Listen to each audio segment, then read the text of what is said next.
Any good lazy farmer knows that our #1 job is figuring out ways to make our animalness actually work in our favor. These are piggies. Their favorite hobby, aside from getting scratches, is rooting around. So they have just finished 4 months of work building me this pond. And once we get this thing cleaned up, it's gonna look incredible. But pigs get sunburnt if they don't have access to shade. So in the winter, we had them fixing the pond.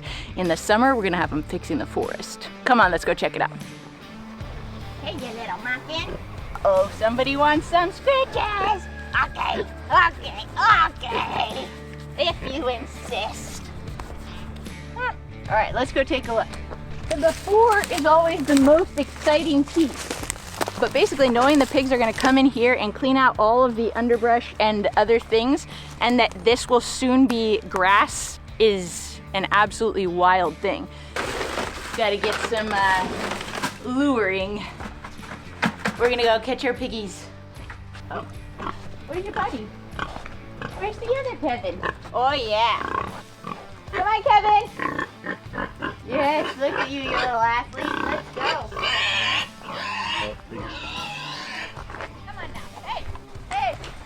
We don't need to do that. Come on, let's go.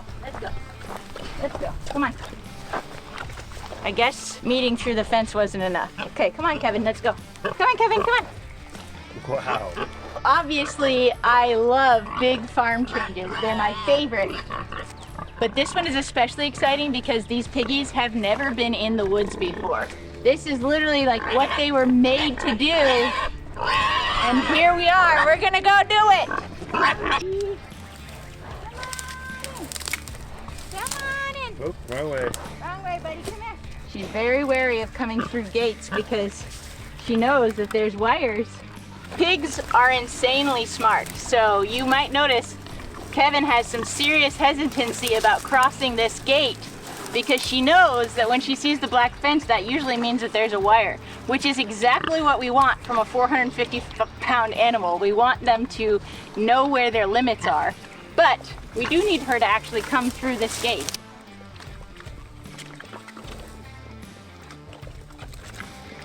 The pigs are probably not like showing their peak excitement about their new digs right now because they're both in heat.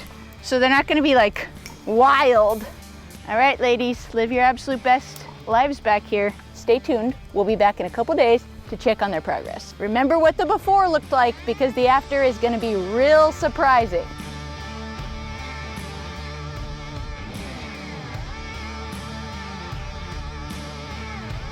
All right, it's been 3 days. Let's see what the pigs have been up to back there. Oh, look, here come the piggies now. Hey, buddies. Are you doing the world's best work? Hi. Are you living the best life? By the way, surefire sign you have pigs. You've got little nudgy spots on your pants right here. Always with the nudgies, huh? Hi. Okay, let's not get too rambunctious, though. Come on, piggies, let's go this way. Come on, girls, show us what you've done. This is insane already because 3 days ago, you could not see the barn from in here. And I would invite you to turn around and see that nice clear view. Wow, girls, you've done so much work already. I'm so impressed. Just gotta get that off the fence line there. Oh, look at this. We found some moonshiner stuff. I've heard lots of rumors about all kinds of nefarious activities that used to happen in these woods. Oh, Pabst Blue Ribbon with the old top. And God only knows what this is. You suppose this still has alcohol in it?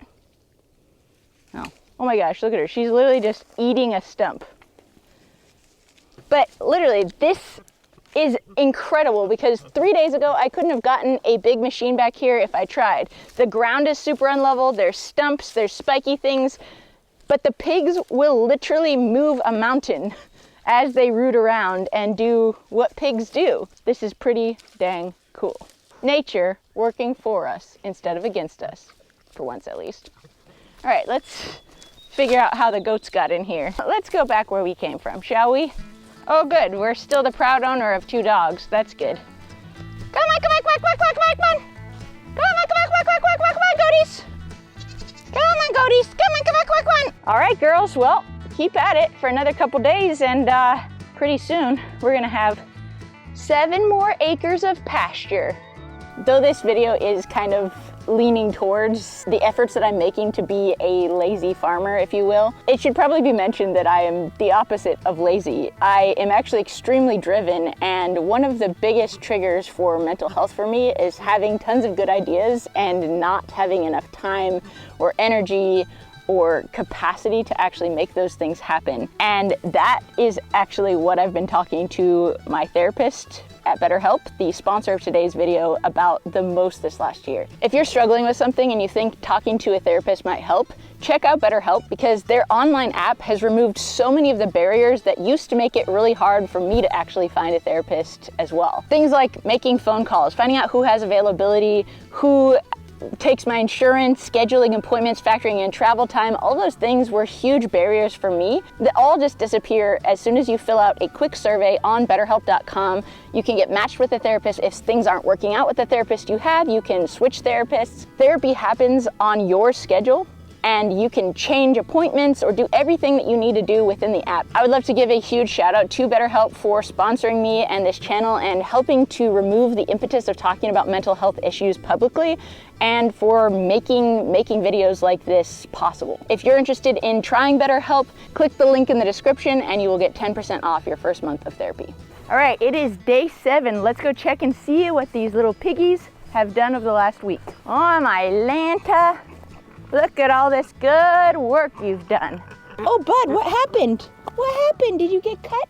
Must have gotten a little caught on a vine or something. Man, they're usually so indestructible, but that little nose is a sensitive spot. Oh, buddy. It doesn't look too bad though. It's literally just a scratch. So she'll be all right. I just absolutely love these pigs. I mean, oh, okay. Okay, buddy. All right, we get you what you need here. We get you what you need. Oh my goodness. Yeah, they have such a fantastic temperament. Oh gosh, ticks everywhere. Thankfully, ticks don't bother these guys as much as they bother humans, but still, I hate it for her. But yeah, I love a 450-pound animal that could absolutely eviscerate me, that'll literally lay down for a little belly rub just because I offer it.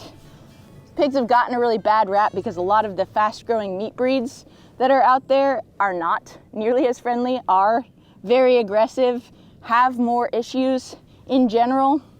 But, you know, these pigs have just been absolutely fantastic for me since day one. So as I just groom my pig like a little monkey here, let's just talk a little bit about their fur. One of the things I've noticed when people come to the farm that they're consistently surprised by is the fact that the pigs have like hair, not fur. So they expect when they touch the pigs that they're going to be a lot softer than they actually are.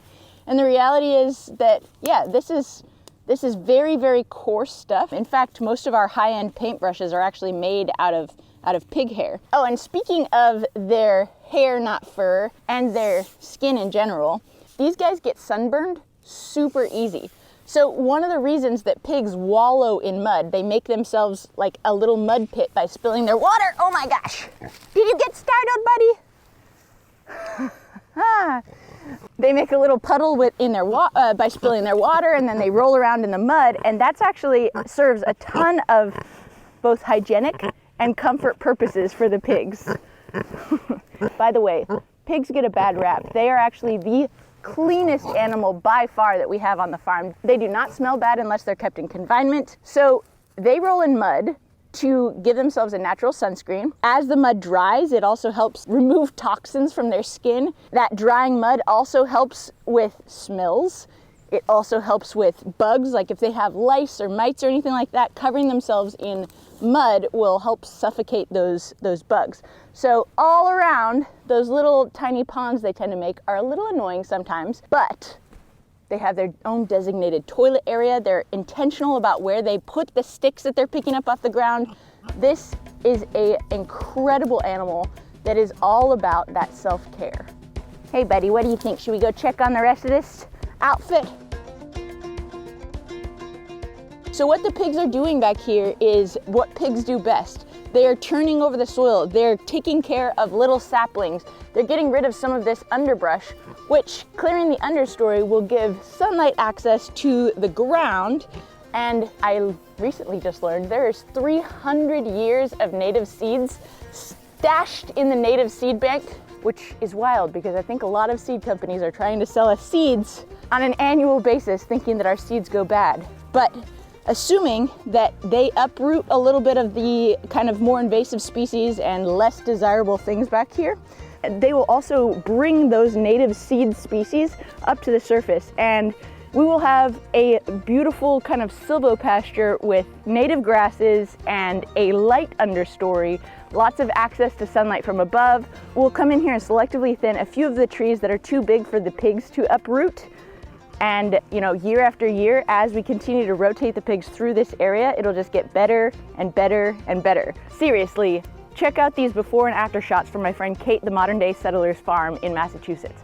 The forest was so thick when they got started that they literally couldn't access the area with machines. There are boulders the size of a Mini Cooper literally everywhere, which further complicates the issue of machinery. And so their only option, if they wanted to open up their 10 acres and make it in any way usable, was to run pigs through it. And boy howdy, what a difference a couple years with pigs has made on their property.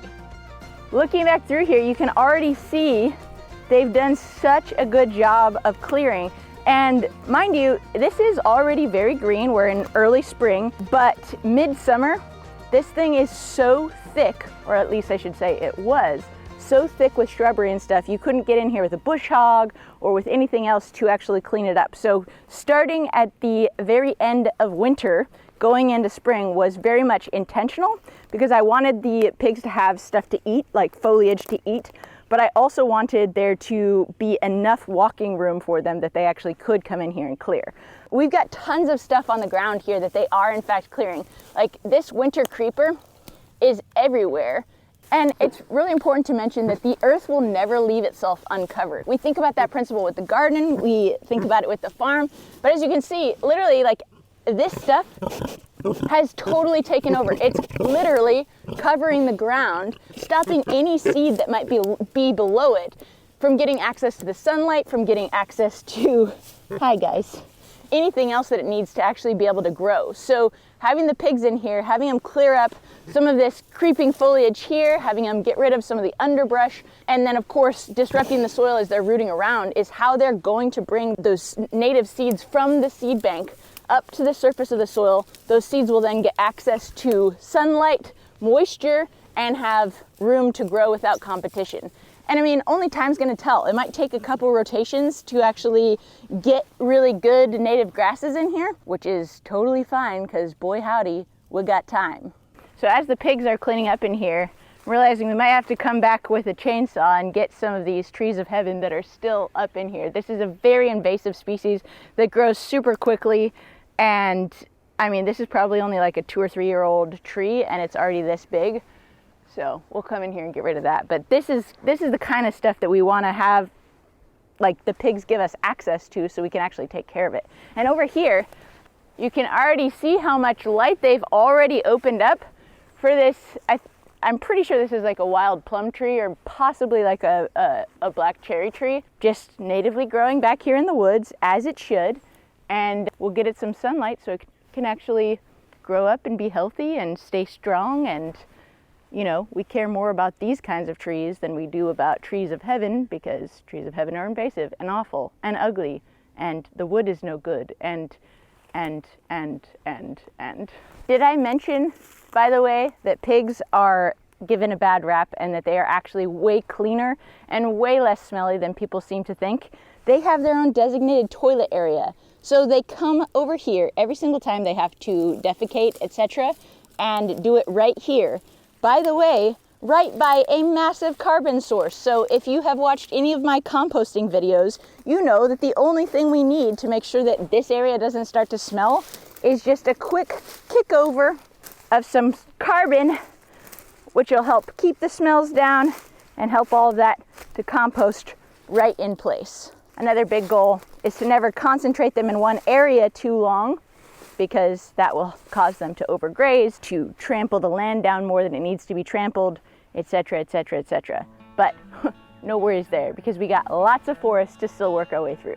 All right, so let's take a little look at the setup. You might notice that there is no shelter for the pigs back here, and that would be a very astute observation. They will be getting one very shortly, but I actually have to fix the gate and do that stuff, and mercifully, my procrastination has been conveniently, let's just say, aided by extremely good weather and a lack of necessity to bring that shelter in here.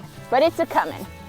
Other infrastructure that makes this little system really, really easy, cheap, all of the above is I've got a 55-gallon drum as a water tank with a nipple on it. I'm still trying to teach them how to use the nipple. That's what the peanut butter back there is about.